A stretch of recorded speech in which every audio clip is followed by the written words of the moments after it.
Այստեղ գալիս ենք մի այլ շատ կարևոր թեմայի, ով է գրում պատմությունը եւ իհարկե եւ այստեղ կուզենամ նաեւ այս մյուս հարցից հետ կապեմ, ինչ գիտենք մենք այս շրջանից, ինչ աղբյուրներ մենք ունենք, ինչ պատմիչներ ունենք, ընդհանրապես ինչի վրա ենք հենվում կամ դուք ինչի վրա եք հենվում, երբ որ փորձում եք ռեկոնստրուկցիայի ենթարկեք այդ ժամանակվա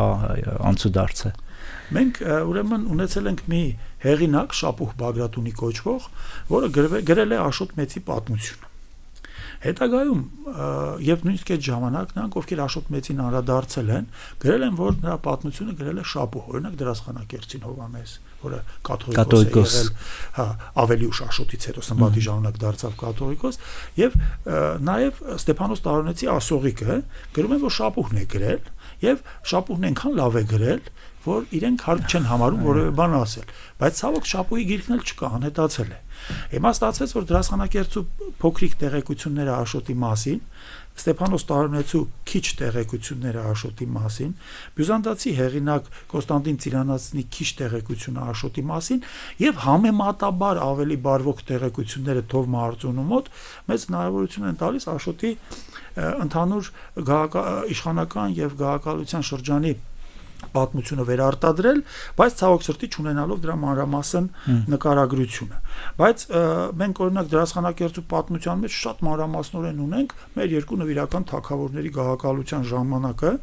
Սմբատ առաջին Տեզերակալինը եւ Աշոտ երկրորդ Երկաթինը։ Եվ դա մեծ բարեբախտություն է, օրինակ եթե Աշոտ Երկաթի մասին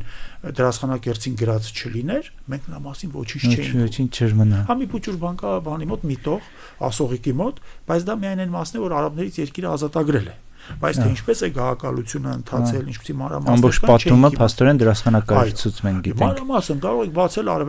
բանը ներկայերենի թարգմանությունը կա, փոխառут կարող եք վերցնել եւ տեսնել շատ հետաքրքիր պատմություն, բայց մոտիվացիոն տիրույթում, այսինքն պատմիչի մոտիվացիան, գիտեք, պատմաքննական մեթոդը նախատեսում է սկզբնաղբյուրների հետ աշխատանք, հեղինակ եւ մոտիվացիա հատկապես հաշվի առնելով եւ այստեղ Դրասխանակերտցին բարի բուն իմաստով այս առումով շատ հետաքրքրական հեղինակ է իր մոտիվացիայով, իր մարդկային խառնվածքով, նա կարող է մի իշխանի ինչ-որ մի փուլում շատ ծանր մեղադրանքներ տալ, մեկ այլ փուլում, երբ որ այդ իշխանը իրեն ապաստարան տա, այդ իշխանին կներկայացնի որպես իմաստուն մեկը եւ այլն։ Աշոտ Երկաթին սկզբում կգովի, իսկ հետո չի գովի, հակառակը մի փոքր կվատաբանի, կհամարի, որ նա վատ վիճակում է հայտնվել իր բղջախոհության, այլ խոսքով ասած ոչ ողջախոհ պահվածքի հետևանքով, այսինքն տեսնում ենք ինչքան հետաքրքիր է աղբյուրներին եւ նրանց մոտիվացիային ճիշտ ճանաչելը։ Բայց մի բան, որ Դրասխանակերտցին հավատալի է, դա Սմբատ առաջինն է։ Սմբատի մասին եւ նրա վարքը Հայսմավուրք հենց ինքն է գրել, ասում է, որ գրեց, ասում է Հայրապետ Հովհաննեսը ի հիշատակ ապագայից դարուց, այսինքն ապագա տարերուն ի հիշատակ, եւ դա արվել է սրբացնելու համար մի կերպարի, որը կյանքում իրեն համար մեծ սիրելի է եղել։ Հետաքրքիր է։ Իսկ արաբական ունենք աղբյուրներ մեր թագավորների մասին։ Մենք ունենք մոտ 1 տասնյակ աղբյուրներ, որոնք այս կամ այն կերպ անդրադառնում են Բագրատունյաց թագավորությանը։ Արաբական աղբյուրներից օրինակ կա Ալ-Իսթախրիի մոտ Սմբատ առաջինի տերության սահմանների հիշատակումը, Իբն Ալ-Ֆակիհի մոտ կա,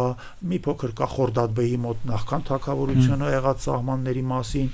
Բագրատունյաց շրջանի թագավորության շրջանի վերաբերյալ Միսկաֆայի մոտ բավական տեղեկություններ կան այդ Աբասի մասին, որը շատ օգնում է Աբասին ճանաչել։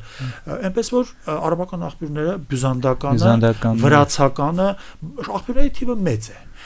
Այլ բան է, որ երբեմն տեղեկությունները շատ մանրամասն չեն, բայց դե պատմաբանի արվեստը այն է, որպեսզի կարողանա եղած քիչ տեղեկությունների հիմքով կառուցել հնարավորին չափ շատ տեղեկություններ օգտագործելով եւ հնարավորին քիչ ենթադրություններ անելով, դա է փաստորեն պատմաբանի հմտությունը։